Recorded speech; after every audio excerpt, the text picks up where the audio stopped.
Hello, this is Alex here from Swoosh English. I've got another video about OET writing.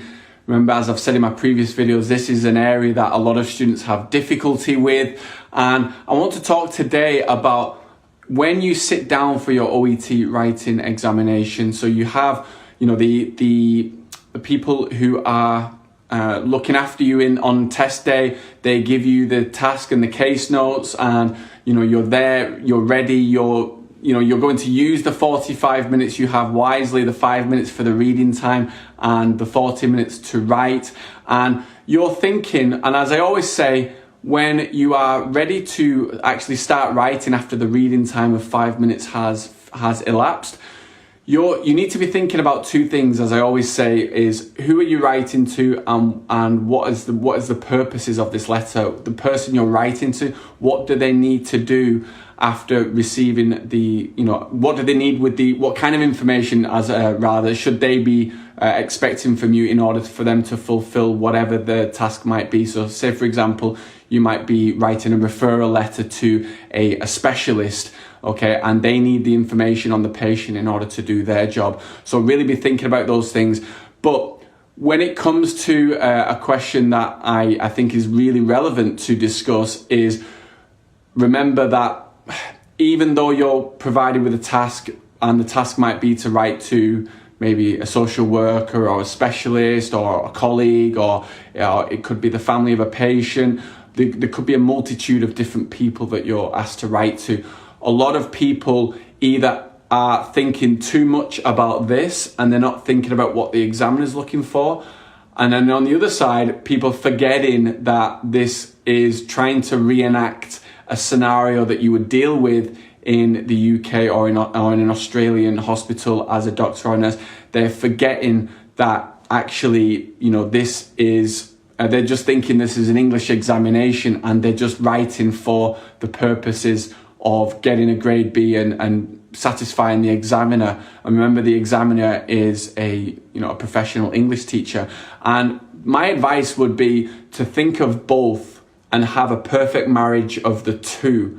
So you're thinking, very much in the forefront of your mind what the person that you're writing to, giving them everything they need, but also remembering at the same time this is an English test and you need to satisfy the requirements of what a grade B looks like from an examiner's perspective.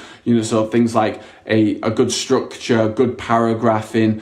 You've got a wide range of vocabulary. You're obviously satisfying the task set. You're giving the examiner really what they want. Your grammar is of a high level, and you're using varying grammatical structures, complex and simple sentence structures, etc., etc. So it's a perfect marriage of the two, and have both in your mind when you're writing this letter, because at the end of the day, you get one chance. Okay, on that exam day. Of course, if you can't pass the exam that time round and you get the results and you don't get a grade B, of course you can do the exam again. But I don't like students taking the exam twice, 3 times, 4 times. You really want to give yourself effective preparation so that you can pass first time round. And that's what a lot of our students who took the exam recently did, and they got 65% of our students passed on their first attempt, which was fantastic results. But of course, there's obviously students who don't pass, and there's lots of reasons I could go into in future videos as to why that happens.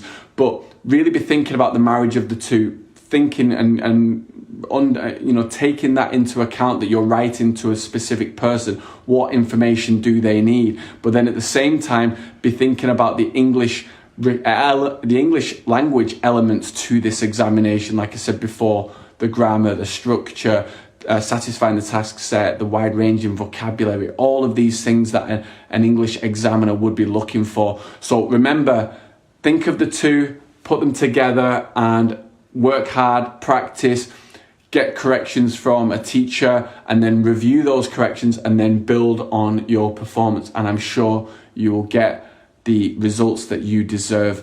And I will say, lastly, for this video, we have got a fantastic free, yes, completely free OET 5-day writing challenge, and you can click the link in the description box And once you click through, you'll gain access to five completely free videos taking you from day 1 all the way to day 5. Watch those videos. Like I said in previous videos, if you've watched them, we're going to be examining case notes.